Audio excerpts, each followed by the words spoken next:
Well, according to my calculations, at least on my phone, it's 7 o'clock. So I'm going to ring this bell. Whoops, sorry, missed it. I did it louder because the cat wasn't in the room, but I realized I'm still sitting equidistant from it. So I'm awake. Welcome, everybody. And here's some more of your shiny faces. It's December 11th.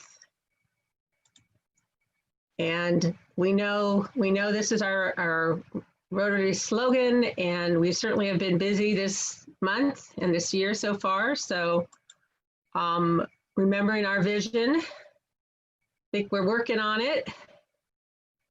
And I was looking at our diversity statement, and I thought it should just say Rotary values diversity and celebrates the contributions of people of all backgrounds, period. But they add this to clarify what that means, but really it's short. It could be very short and sweet, period. So welcome everyone, and thank you for being here. We're going to introduce some guests today. I'm going to look at my screen here. Alanna, would you introduce yourself, please? Hello everyone, my name is Alanna Powell. I run the Humboldt Made. It's a nonprofit locally here that aims to support all of our small makers and producers throughout the county. Thank you for having me. Bright and early. I know, that's how we roll. And then let's see, who else do I have? There you are. Go ahead. Your partner in crime. Would you introduce yourself, please?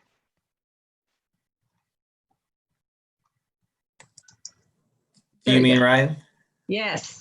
Okay. Hello. My name is Ryan Spencer. I am the interpreter 2 with the North Coast Redwoods District for California State Parks, and just happy to be here and share a little bit about what we're up to in our local state parks and some of the successes we've had this year.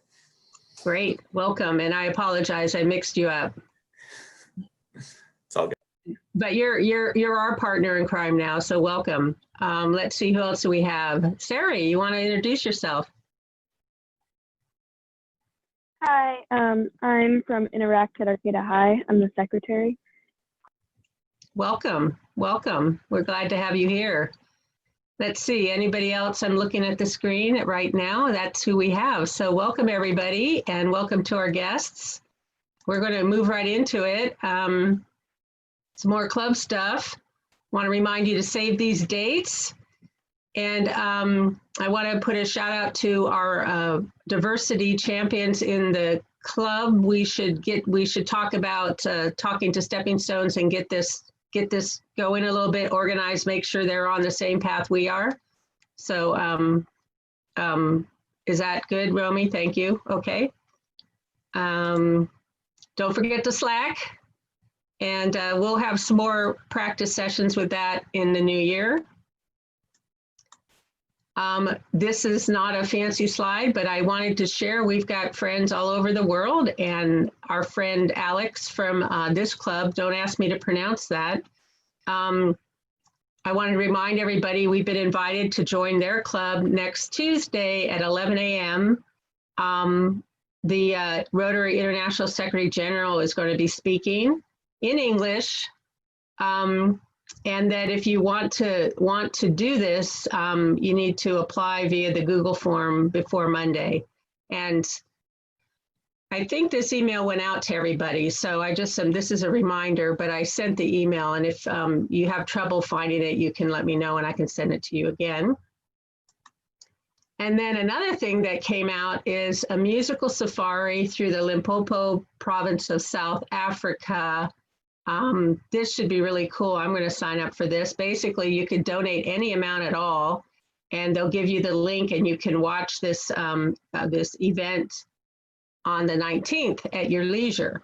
So that's how you hook up to that. And did you all get emails for that, or an email about that by chance? Because some of us did. I didn't know if you didn't. Okay, so I will forward the email with the information to you.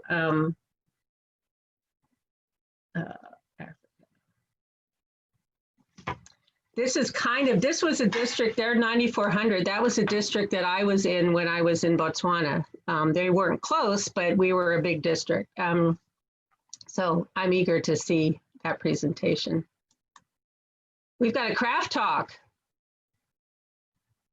I think. Bryn, are you here?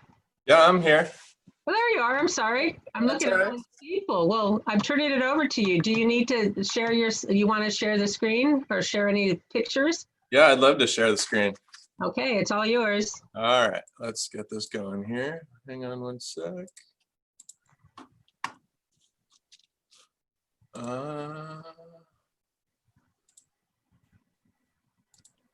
Stand by, stand by.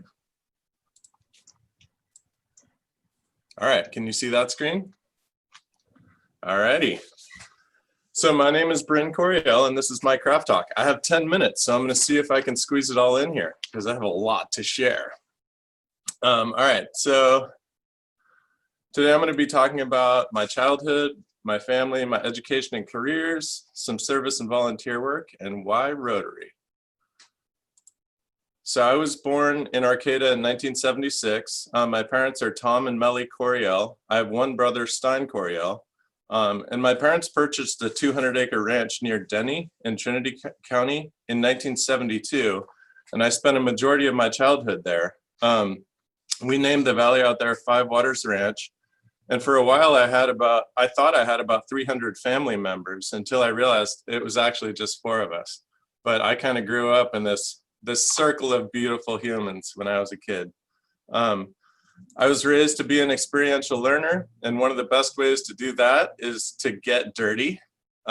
Work was always part of my life. I was feeding the goats at a very young age and always observing my dad doing whatever he was doing. I was encouraged to follow my passions and to be open-minded to any and all new experiences. And we didn't own a TV till I was 13, so we often had to be our own superheroes. It wasn't uncommon to find me in hand-me-down clothing, like the shirt in this school picture. This is me and my brother, probably 2 years apart, you know, school picture, exact same t-shirt. Mine's a little more faded when I had it. But let's see, all right. At 10 years old, I had the privilege of attending a peacekeeping mission to Siberia with my grandmother, Edith Eckert, and the Center for Creative Peacemaking. This planted a seed for wanting to see more of the world. At 13 years old, my family of 4 moved from Arcata to Pittsburgh, Pennsylvania, and I spent the next 5 years working on getting back to California. But I did actually learn to love Pittsburgh. I drove across the United States 3 times. My brother and I would fly back solo to stay with my aunt and uncle here for the summer. When I was as young as 13, back in those days, you know, 2 kids could just go rampaging through airports unattended, but we'd often run away from the handlers so we could make our next flight. I even, at 16 years old, I rode the Greyhound bus from San Jose to Pittsburgh, nonstop, solo. It was a 5-day trip. That really opened my eyes to a lot of the world. I was very active in my youth in the outdoors. I was into rock climbing, sailing, mountain biking, downhill mountain unicycling, backpacking, and peak bagging. So it's a picture of rock climbing, being in the Bahamas on a trimaran. We climbed Mount Whitney. That was fun in the snow. And then just a lot of backpacking and stuff like that. After college at UC Santa Cruz, I realized that to maintain these interests and based out of Humboldt, I would need some income. So I jokingly refer to these as my corporate sponsors. I have an undergrad degree in environmental science, and I worked at the UC Santa Cruz Arboretum for the 4 years I was there. But when I came back to Humboldt, I was kind of trying to figure out what to do. So I ended up taking a job with Michael Christian at American Hydroponics. We built systems for the hobby market in Humboldt, but we also designed and built systems for large-scale agriculture and sold them all over the world. And so that was pretty cool to do in my early 20s. Within 3 years there, I was director of operations and then was in charge of the production of all these components. I decided I wanted to do some more exploring of the world, so I left that and traveled. And then I got an EMT certification, and I worked for a couple of years with Wendy Ring for the mobile medical unit, and we would provide medical services to low-income families and homeless people in Humboldt County. I did that for a couple of years, and then I kind of honestly got kind of burned out on that, as you can imagine. But I ended up moving over to Haliyashi Jewelry, and I worked there for about 6 years, and I did everything from marketing to sales. I was, assisted the owners directly, and eventually took on a role as production manager, where I had like 50 employees and basically ran the whole supply side of the company. So that was kind of through the tail end of my 20s. During that time, I continued to explore, kind of basing off the Siberia experience, and traveled and just really enjoyed that period in my life.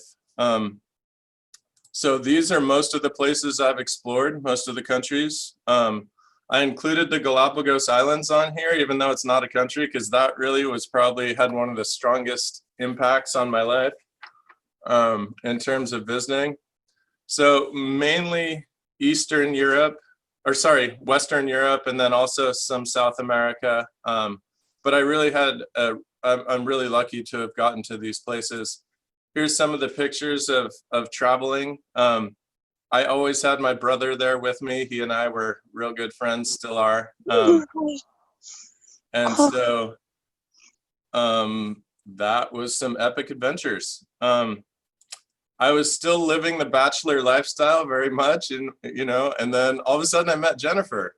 So that was basically, we went on a couple of adventures together, and then I was smitten, and it was love at first sight. We got married less than a year later. And I'm always one to have a 5-year plan and had a vision to wife and kids by 35 years old. So that's what we did. We had a bunch. We have 3 kids. Let's see, what else? We bought a house, and I moved from Haliyashi up to HSU, got a master's degree in education, started training public school teachers.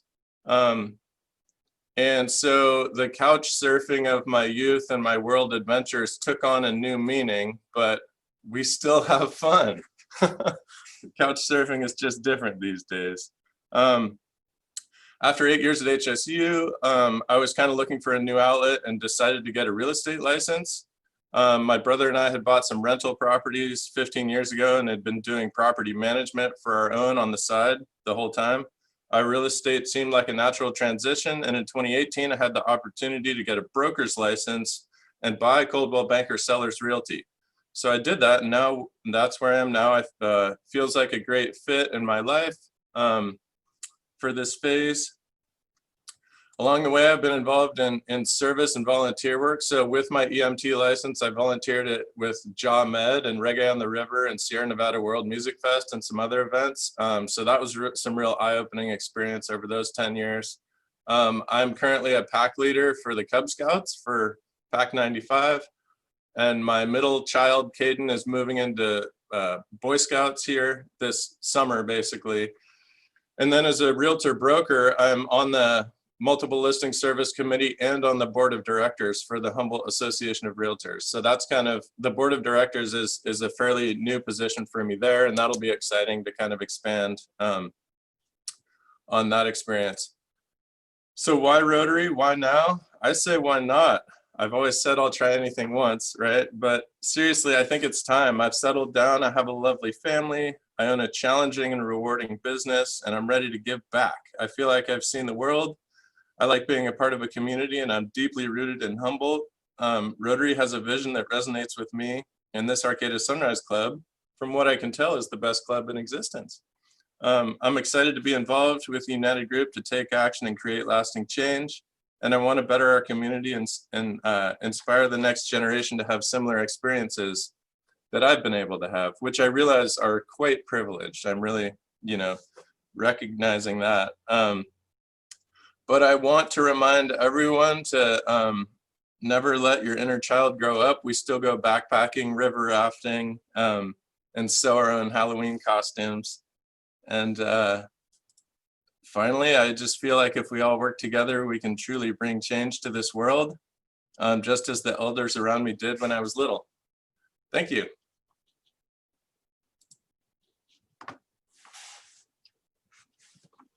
Wonderful. Boy, lots of stuff there. You're right. It was to get it into the time. But wonderful, remarkable. We're glad that you chose us. And we're glad you chose Jennifer and she chose you. And thank you. That was wonderful. I am going to go back to, did you let go of the sharing of the screen? Yeah, you should be good. Okay. There we go. Awesome. Awesome. So just real quick, next week, we don't have a presentation, but we're going to do our election. We're going to present new budget numbers to the committees. Everyone's been very busy raising money, and we're going to be able to up your budget numbers. So that will be good. Check in on how we're doing. We're going to do some holiday cheer, wear your holiday garb. And we are going to say goodbye to what had turned into a very, we're going to say goodbye. I think this is a question. It's supposed to rain tomorrow. Are we canceling or what are we doing, Carol? If it rains tomorrow, we're not going to be out on the highway because it's dangerous. Right. I have, it is supposed to rain. I've often been hit by the forecasters being inaccurate. So I'm willing to make that call an hour before, but if it rains, we're not having it. All right. Good to know. But you could text me if you think you want to come. If you're not sure, text her and find out. Right. Backpacks for kids next week. Are we covered for that? You know, I haven't even had a chance to check, and if not, then Chris and I will be picking up. I want to thank Cam and Lisa, his wife, for picking up and packing this week. I just really appreciate it, and we'll be getting out a new schedule for the new year in the next couple weeks or the next week. So thank you. Thanks, Lisa. Hey, Charlie, do you want to say anything else about the internships? Yeah, sorry. Yeah, everyone should have gotten an email this week. There is just a description of the program, and then we have a couple businesses that are interested in doing a 32-hour internship. So it's just teaching young people business or job skills for 32 hours. Again, our grant pays for their hourly wages, and we want to thank Sequoia personnel for all their help on onboarding. So the businesses who are interested, we have like a little job description if you want to create an internship, or if you have an internship that's already kind of existent that you've onboarded people with before, you can just send us that. We're really excited. If you know other Rotarians or other business owners in the area, we encourage you to reach out to them, and because we really want to offer these opportunities to young people who have struggles with employment and housing. Great. Thank you. Thank you for that. It's a great opportunity to teach somebody some skills that they might be able to use to go on and get another job, or you might find you want to even hire them. So it's a great way to kind of test somebody. So Sarah, wow, feedback. Why is that, I wonder? Okay. Sarah, are you here? Yeah. Do you want to say anything about this? So usually we're able to do the foster youth dinner, and this year due to COVID, we weren't able to do that. So we came together as a group this week and decided that we would like to do Christmas stockings for the Tay youth. We have approximately 90 youth. I'm listening. Oh. Are you going to pitch in, AJ? So what we're looking for is, so we have approximately $500 in our budget that we've set aside to help purchase gift cards. We have a donor who usually donates $2,000 towards gift cards, and we're looking for stocking stuffers and different items like gloves or anything like that that we can add. We're going to make hot chocolate in a bag. We're gonna look for slime recipes and different activities that people from the ages of 14 to 20 could enjoy doing for the holiday season. I have somebody donating masks. We have approximately 64 females and 36 males. So if you're looking for stocking stuffers, that might give you some idea, but it can be gender neutral as well. So yeah, we're hoping we can get, if you don't want to purchase things, you could just donate some cash or whatever you want. Socks. Socks, that's right, socks, thank you. So yeah, Crystal has said that we can drop donations off at Arcata Police Department anytime, and then we're gonna pick them up and hopefully pack bags by this Saturday. By which Saturday? Tomorrow or next Saturday? The 19th. Good. Okay, so your deadline to get things to you is the 19th or before that? Yes. Yeah, and our goal is to hopefully raise more money for the gift cards. Right now, we could purchase $25 gift cards to Target. So if we have a little bit of extra money, that $25 could go up to maybe 30 or 40 or 50. Great. And we chose this age group because Toys for Tots targets the children that are 0 to 14. And this is one of those populations that doesn't really benefit from any of our local gift giving ideas. Yeah, you can definitely make donations through Venmo. Just indicate in there Christmas stockings for Tay. Wonderful. Thank you for doing that. Thank you for being active. Wanted to remind you about the masks that are being made, and I've got mine. And so I don't normally want you to pin my picture, but if you pin my picture, you could see this mask in much better. It's really, they're so well made. And I mean, I just am really impressed, Barbara. Very nice, really snazzy uptown mask. And so this is the one I have. And then my other one has the Black Lives Matter material here. So, oh, they're really cool. Okay, if you pin me, unpin me. These are some samples of the material, which is pretty cool. And these are some, thank you for the team who's been working on this. And this, I couldn't change this, but funds will support some educational. Yeah, educational programs that support BIPOC youth in our community.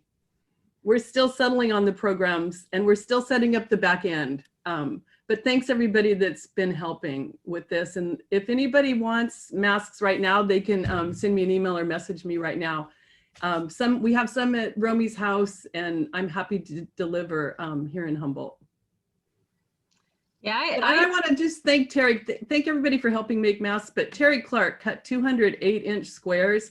I thought she used a machine when I first saw them, but no, she has good tools apparently. So thanks everybody for helping, and thanks everybody that's going to buy masks. Yeah, they're really nice. I picked mine up at the Griffin, which has a side benefit. Thank you, Barbara. Thank you, Barbara. Yes, and one of the things that we're doing in addition to raising money and supporting is we're keeping these kind of masks off the street.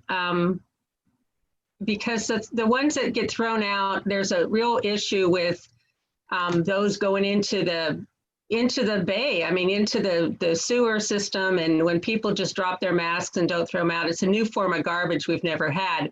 And while these rats are appreciative, they're probably not rats. They're probably large mice. But we don't really want to use those to when we can use ones that are reusable. So I want to throw out a big shout out to thank the team.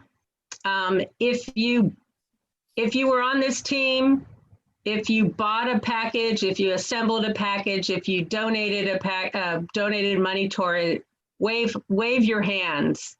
Or if you were involved in any way, of course we can't see people. Normally we have people stand up. I was trying to figure out a way I could have people stand up, but I think we had great club involvement in this. And these are the vendors that helped us. And Tomaso's isn't on there, but they were added at the very end. Maggie, can I say a few words? Yes, I'll show pictures while you're talking. Okay. So first, Maggie, I want to thank you for encouraging and supporting me in creating this event. This year was a little bit different than the past years. We had 21 vendors that donated a few of them were subsidized for their product donation. It was our turn to give back to them, and after all these years of their peer donation, we also donated 20 to the essential workers, and that was an amazing gift. AJ, I want to thank everyone that helped putting it all together. There's a couple people that were sort of behind the scenes. AJ put out the Sign Up Genius and helped with envelopes of value. Romy, I want to thank you for all of your advice on the event and packing the envelopes of value. Ed, for posting the event on our website. It was perfect and we sold out very quickly. Melinda, you were right there to spread the word on Facebook and Instagram with a follow-up reminder to pick up bags. And Sophie, monitoring the sales and budget and letting us know when we were sold out.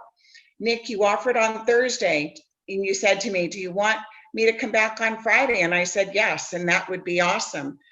You helped so much and kept the calm. I also want to thank those that volunteered for packing. Janice and Craig packed 200 ladybug rolls from Brio. Terry, Marty, Charlie, and she brought someone with her. I'm sorry, I didn't know her name. Jennifer, Romy, Nick, Vanessa. I could not have done it without all of you. Curbside pickup was John, Charlie, and Cam, and you guys kept that very, very organized.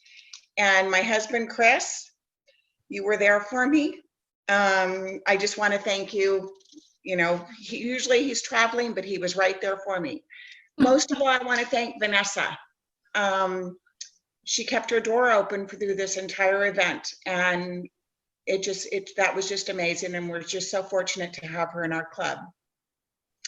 And this is a very challenging time for all of us in our community and all over the world, and I'm so happy that we could give back to our vendors in our community. We will get through this, and in the end, we will be happier and stronger. And this event was awesome, and who knows, maybe we could have done 300 bags. Mm-hmm. Thank you, Lisa. Thank you. I think the club owes you a big thank you for all your work and effort on this. So thank you very much. And again, the committees will have money to spend because of all the hard work that has been done in the last 6 months to raise money in new and unique ways. And so the whole club, I think, really stepped up and delivered. And I really want to thank you all. I am going to have to speed through some of the next stuff. We can spend more time on it in the next week, but I want to make sure that our presenters have time to do their thing. But I do want to thank the people who did the gratitude, the team for this, and Umpqua Bank for coming in with donation to give them gift cards. Here's one fellow that got 3 bags. He picked them up got them for a couple of his coworkers. And then couple people, I think these people are tweeting.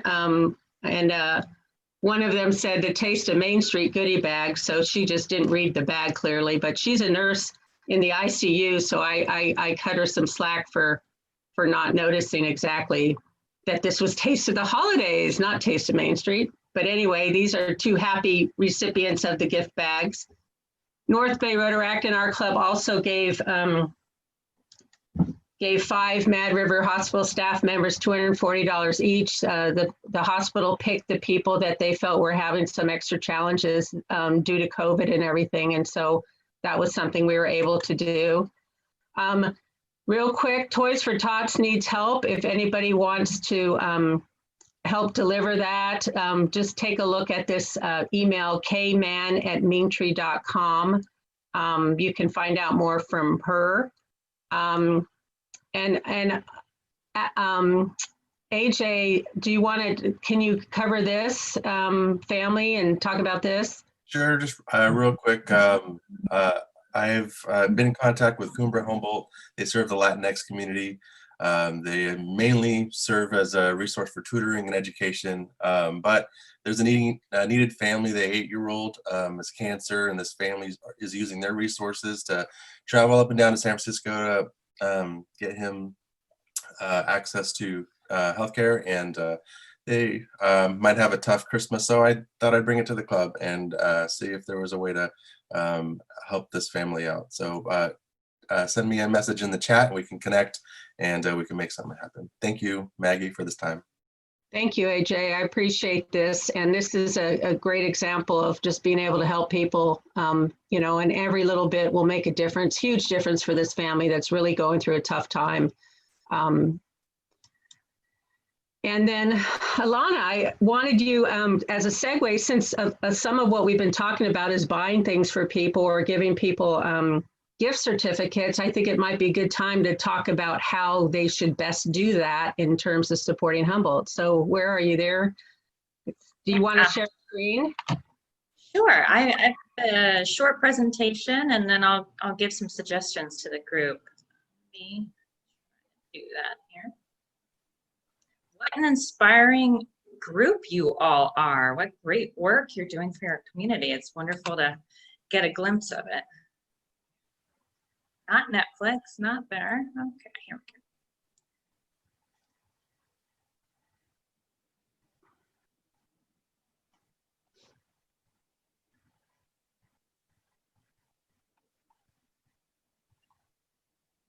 we go. That.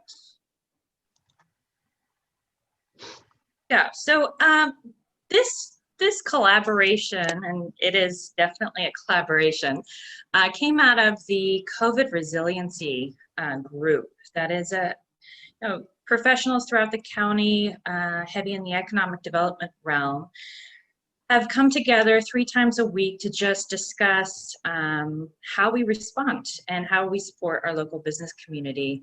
And through this joint effort, many subgroups have come out of it. And Choose Humboldt campaign was one of them. You know, we really identified that this holiday season in particular, and even throughout the, past the holidays into early next year, it's really going to be a critical time for many, many of our small businesses, whether those are, small makers and producers that Humboldt Made seeks to support, or all of our retailers that the chambers do a lot of work with, our Main Street. So coming together and identifying a unifying voice was kind of our goal.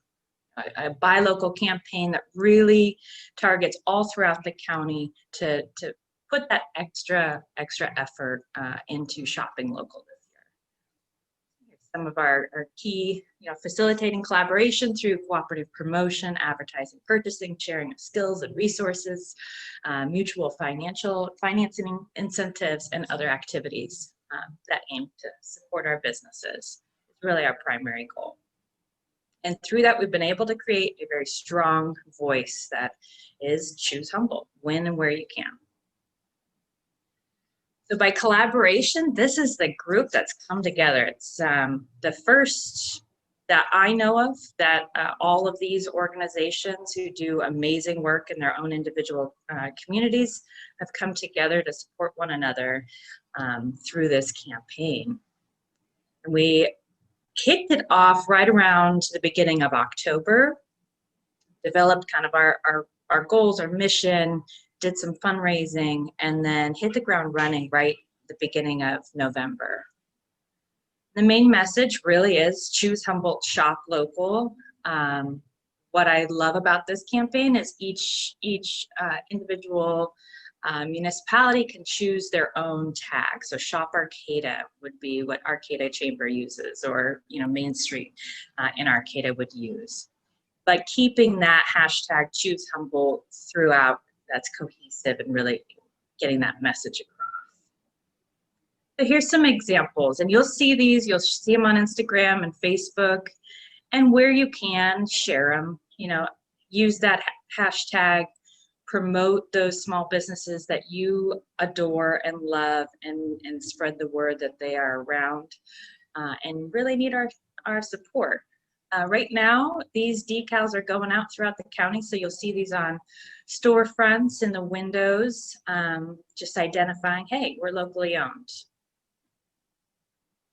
For collectively, we have over 40,000 Instagram followers and 30,000 Facebook followers. Email lists are on the low end around 12,000. So again, this just goes to show, you know, when this group came together, that voice is pretty powerful. And each one of our organizations touches so many businesses and seeks to support so many businesses. I truly believe we pretty much touch every business in Humboldt County. So right now we have radio ads going on all of our local radio stations, print in all of our local print publications, our television stations. And we did prioritize locally owned media. You know, media has been hit hard as well, as, you know, most of their funding sources are all advertising. And as businesses are tightening their belt, those media outlets, they are very valued in our community. So supporting them first and foremost. And then encouraging our businesses as organizations to support each other. You know, that B2B really can help increase those sales. So we sought out to raise around 13,000. Within 3 weeks, we had raised that due to some very generous donators. So Humboldt Area Foundation, REDEC, Eureka Chamber, Ferndale Chamber, ADC, Humboldt Made, and the Headwaters granted us 5,000. So huge support from our community in a rapid amount of time. And through that, we've been able to really able to push that message out there. And I would say what we all can do is just keep spreading. You all are leaders clearly within the county, so just keep spreading that word. You already are crazy supporters of local, as you know, your fundraisers are so supportive. Looking at that list, it's like all Humboldt Made members. So keep that going. There's each individual organization, for example, Arcata Main Street has a great resource on their site of where to shop local, who has curbside pickup, who has online. So seek out those organizations. They, you know, each individual community is different, of course, but they really are doing their best to make it easy on all of us to prioritize shopping. And yeah, just keep sharing. A great extra, you know, if you want to go through some extra effort, go and review your favorite shops right now. When you're shopping, take a photo, use that hashtag, encourage, challenge your friends, you know, just supporting as much as we can in a more valiant effort than we typically do. But you know, Humboldt is incredibly supportive of our local producers and retailers as a whole. We just want them to survive. So, yeah, keep it short and sweet. Yeah, thank you for bringing that to us. And I think it's really key at the Christmas time, holiday time. But I think this is something that is 24/7 year round. It's so easy now to go online and shop from Amazon, but really try to see if you can find something local first, because if we don't, these businesses will be gone. And then we will have to shop on Amazon. And it's right now we have the choice. We don't want to lose the choice by not taking care of locals. Thank you very much.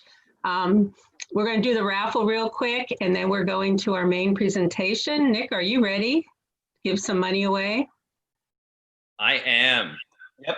So today's raffle prize is $70 plus Charlie Jordan was gracious enough to add another $25 gift certificate to Kinetic Coffee. So whoever gets the blue ball wins that. If not, you'll win some more money towards next week. And today's winner is Barbara Browning. And let's see if she's the big winner. Nope, $5. So I'll pay you, Barbara, on through Venmo, and good luck next time. All right, thank you, Nick. So we're going to jump into our presenter, Ryan Spencer, who is going to talk to us about state parks. And it's 7:40 right now. I want to give him a good solid 20 minutes.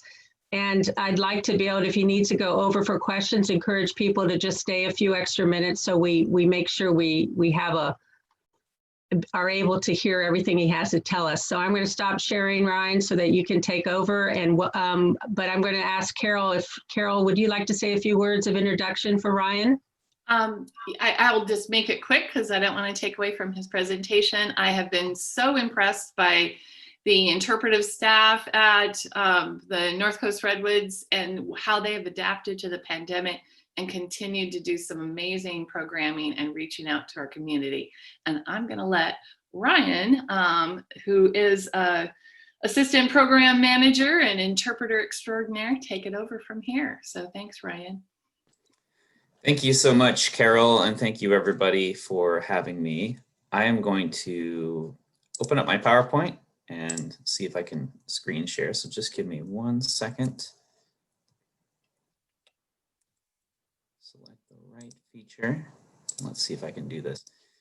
Just if someone wants to send me a thumbs up icon that they can see this, you can put that. It's on the toolbar at the bottom right of your, or the icon at the bottom right of your Zoom panel. There should be a little icon you can choose to give a thumbs up if you want. I think it's there. Maybe it's not available to people. But it sounds like everyone's able to see this because I haven't heard anyone say otherwise. So let me just introduce myself for a second. My name is Ryan Spencer. As Carol said, I'm the State Park Interpreter 2 for California State Parks for the North Coast Redwoods District. I'll talk to you a little bit today about the North Coast Redwoods District and about the programs that our interpretation program is working on. I will also highlight some of the successes that we're doing and then have hopefully some time for some questions. And my goal here is just to kind of showcase what we're up to and give you a sense of maybe a bigger picture of what state parks can do in our community. And so that's why I've called this Fulfilling the Mission by Expanding the Vision. Let's see if I can switch here. So the first thing I just wanted to do is have you just look at this landscape right here and just kind of take a moment to think about how you feel or how you would feel standing in this landscape. How, for many of you, it's very familiar. And so you may feel like it is a piece of home. I grew up in the Redwoods. I grew up in this landscape. I was born in Sonoma County and I had grandparents in Humboldt County. And so my entire life I've been under the canopy of these Redwoods. And I've lived in Humboldt for 13 years, where I went to Humboldt State University back in 2006, graduated in 2009. I was in AmeriCorps working in the Fortuna office of the Fish and Wildlife Department, doing spawner surveys and habitat inventories in environments like this. But imagine how you might feel if you didn't spend your life or didn't spend your time living in a place like this. Imagine if you were maybe from a city or from an area that did not provide you access with these kinds of environments. How would you feel, or how do you feel standing in a landscape like this, in a site, this particular site, Sumeg Village in Patrick's Point State Park? It's a significant cultural and ceremonial center for the Yurok tribe. It was constructed in conjunction with state parks and the Yurok tribe back 30 years ago, and it's still used actively for enrichment and wellness and teaching of Indigenous youth. How would you feel if you had never been in this kind of environment? How would you feel if you had maybe had family that were familiar with those kinds of environment? It sounds like someone's saying that my audio is fading a little bit, so I'll try to speak a little bit more clearly. The reason I just bring this up and these images up is because we can assume that these environments are places where people have the same kinds of attitudes and connection. And we assume that at our peril, because there are many different walks of life that are beginning to explore our parks, that come from completely different backgrounds and completely different levels of connection. And then there are those who have walked in these places their entire life and yet have always missed the deeper story of these places.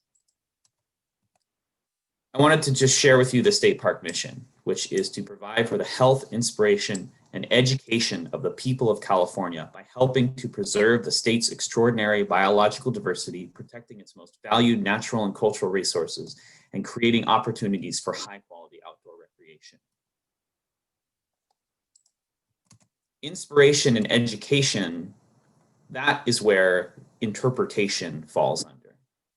So as I mentioned, I am an interpreter with our district. And interpretation is this artful form of communication that tries to link the tangibles of a place, a redwood tree, a village site, a fort, a tide pool, with intangible things like hope and fear and survival and things that link us together no matter what our background is. There's interpretation happening throughout our district. So the North Coast Redwood District is this managerial unit. It's the northwesternmost managerial unit of state parks. It includes 22 parks. You can see that we've got almost 500 trails, lots of river miles, lots of campgrounds and picnic sites. We have a lot of recreational opportunities for people. And those people who are coming here, we want to inspire them and educate them.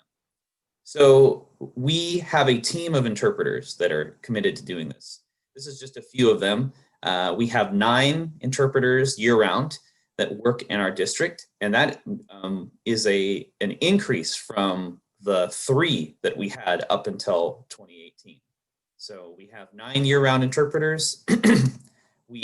In the summer months, during our busy season, that number swells to something closer to 20 when we get seasonals interpreters all over our district in our visitor centers and on our campgrounds. So this is just kind of the where our district extends to, all the way to the Oregon border. And some of our staff, including some of the staff that we're going to be bringing on. So the blue was who we're bringing on. We've still got a few positions left to fill, which is really exciting. The main programs of interpretation are ones that you're probably very familiar with. We do campfire programs and junior ranger activities, youth-oriented activities. We do distance learning activities, which I'll talk about in a little more in a moment. We do visual media. We do signs and social media. We do publications, exhibits. So one of my roles as an interpreter too is project manager for some bigger interpretive projects like redesigning visitor centers, which are definitely happening in the near future. We also have a volunteer program, which we are working on expanding. So one of the roles in my position as well is to coordinate our volunteer program. And we have, in a good year, over 200 volunteers working up and down the 3 counties that our district covers. And they're often doing some of the frontline communication with visitors in our parks. And as a result, if they reach a certain number of hours, I think this year it's 150 hours, they get a pass. They're awarded a pass to come into any state park in California for free for day use. And so now I want to maybe just dive in a little bit more to some of our successful programs. And pardon me. It's I would be remiss not to say that it's just been an excruciating year for all of us, and that it has been to talk about success could be as simple as talking about just keeping your head above water. And so I recognize that for many of us, the idea of saying we've really improved or things have really gotten great for us might come off as insensitive. And it's been difficult for our team as well.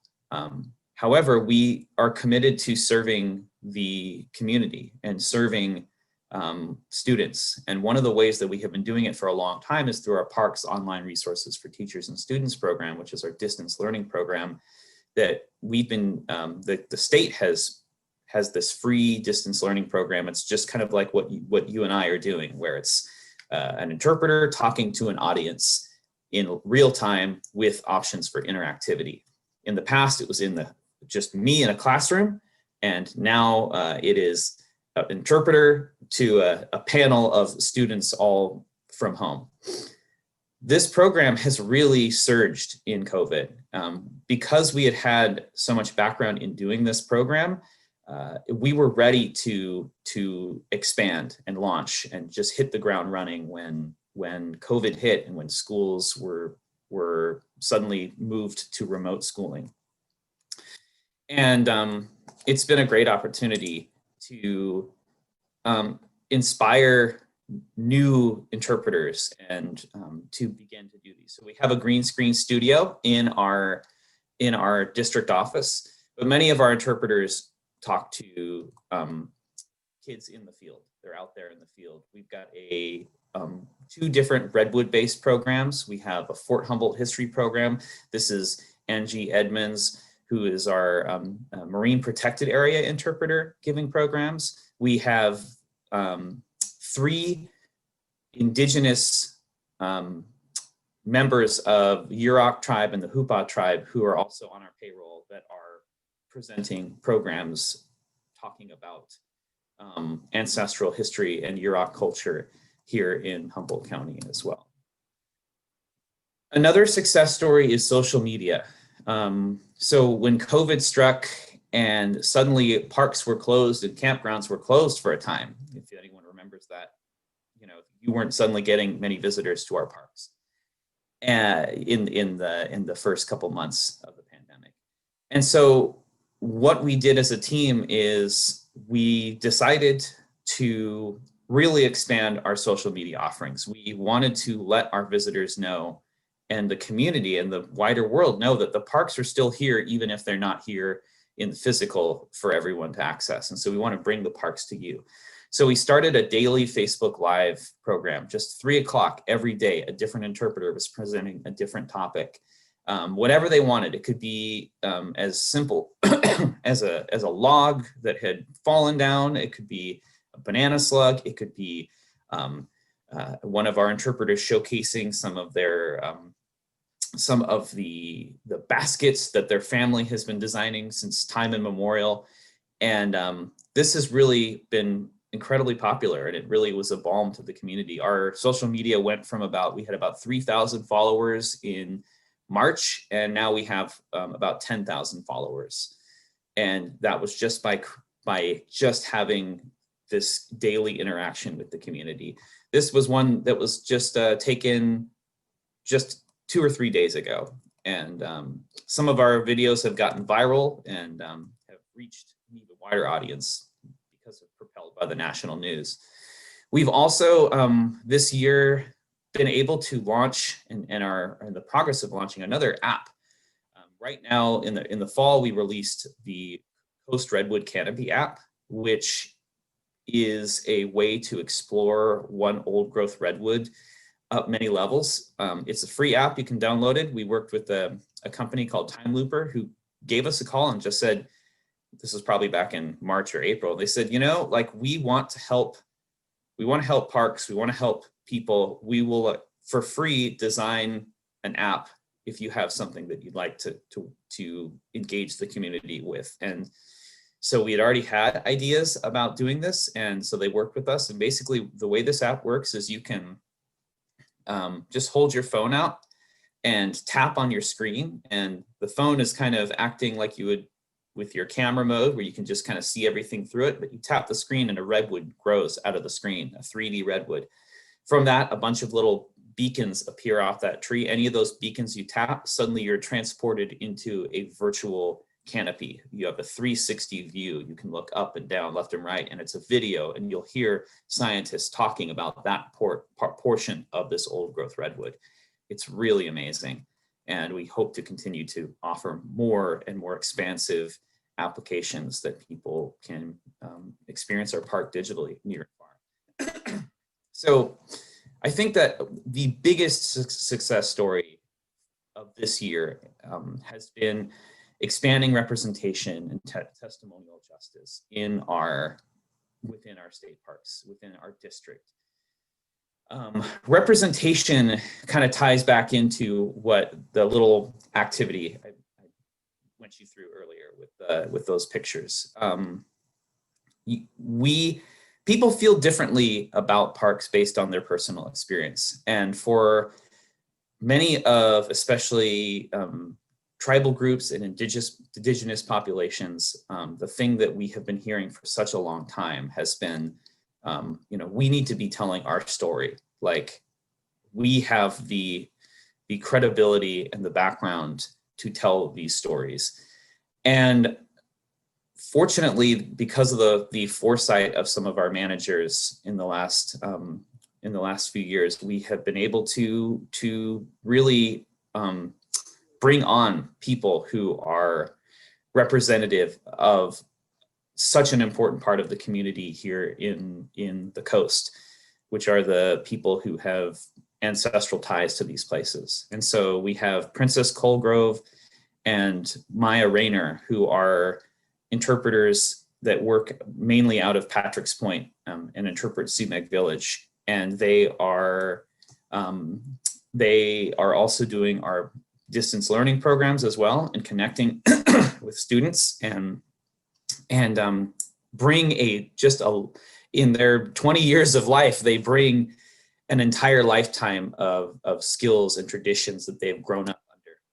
We also have Skip Lowry, who is also an interpreter at Patrick's Point State Park and has been an important representative in the Yurok tribe, and has definitely is just a compelling and powerful storyteller, and just a great person to work with. And you can see his Facebook lives on our Facebook page. I'll give you a link to that at the end of our talk. But this is from Kindling the Flame, which is a kind of a leadership program that the interpreters at Sumac Village have put together. It's a 6-week course for Indigenous youth to take part in and connect with traditions and leadership. And they already did it in the fall, and they're going to be launching it again in the spring. And as you can see, it's we've been able to even bring it on by maintaining, following safety guidelines and getting approved from the county health department to do this activity. So this is a great success. And just having representation, having a more diverse workforce that come to these parks with different perspectives, some of them growing up with a negative perspective of state parks because this used to be our land. Bringing those people in to represent and communicate the land that is ancestrally tied to them has improved our ability to work across tribal groups and other community groups, and to collaborate on needs that are much bigger than any one of us can take on. So just as a last thought about this, and I'll open it up for some questions. This quote I love: I've learned that people will forget what you said, people will forget what you did, people will never forget how you made them feel. Maya Angelou. And I think that is where interpretation lies, is this idea of how people feel when they're in the place. Do they feel safe? Do they feel connected? Do they feel like they are being represented? Do they feel like they see people that look like them who know their story? Do they feel like this doesn't belong to them? Those are all hard questions that we have to ask as interpreters and as interpretive managers as we are building our program and putting forth interpretive material. Is how do we make sure that people across the state feel like these parks belong to them? That is our mission, state parks. So thank you so much for the time. It's been great being able to share a little bit of what we had. Here's just some of the links. I can send these links in a real physical form to Carol, and maybe she can send those out to the group as well if you'd like these. I want to check the chat. I kind of haven't been paying attention to time. If there are any questions, I'd be happy to take some questions. Absolutely. Thank you so much, Ryan. Are there any questions for yes, we have one. Randy, go ahead.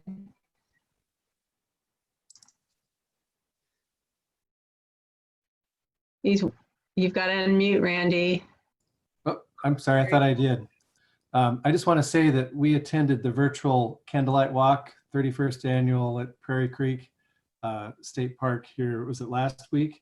And it was truly magical. I know that the Conservancy put it on, but the state park staff worked with them.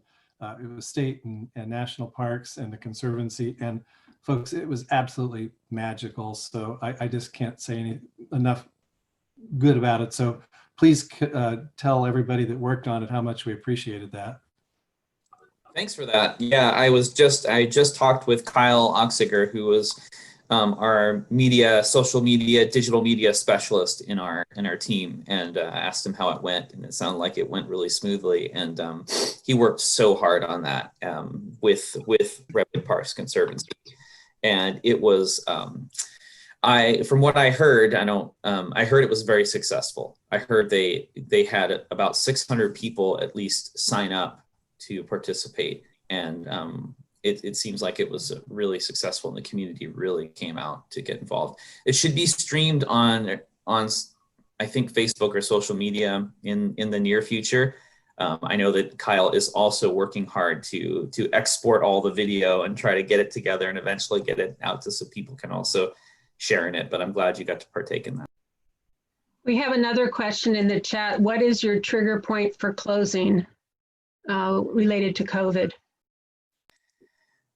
So I wouldn't be the authority on that. I would recommend checking the state park website at parks.ca.gov. But if memory serves me well, I think it is basically one component of it is looking at the number of ICU beds that are filled, and that I think it is somewhere around 18 or 15% once we get down to the open beds, 18 or 15%. Once we get down to that, I think that's when potential trigger points arise. But I think that we're in Humboldt County not there, and I actually really don't know if that is just pertaining to campgrounds. I have a feeling that our director of California State Parks is really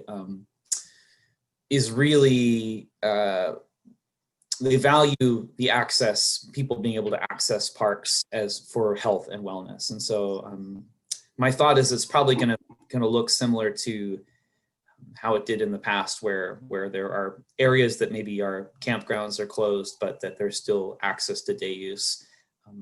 But again, check the state park website just to make sure. Okay.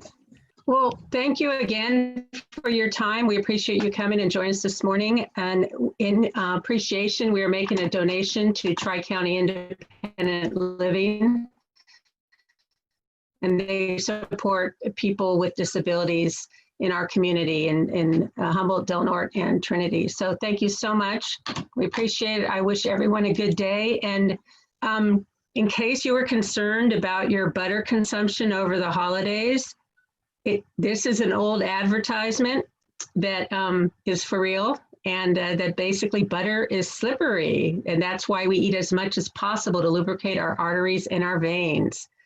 So you have to believe advertising, because advertising's always right. So go out there and buy some butter and make some cookies or something, and have a great weekend. I hope you're able to do the highway cleanup, but if not, stay warm and snuggly at home, and we will see you next week. Thank you, everyone.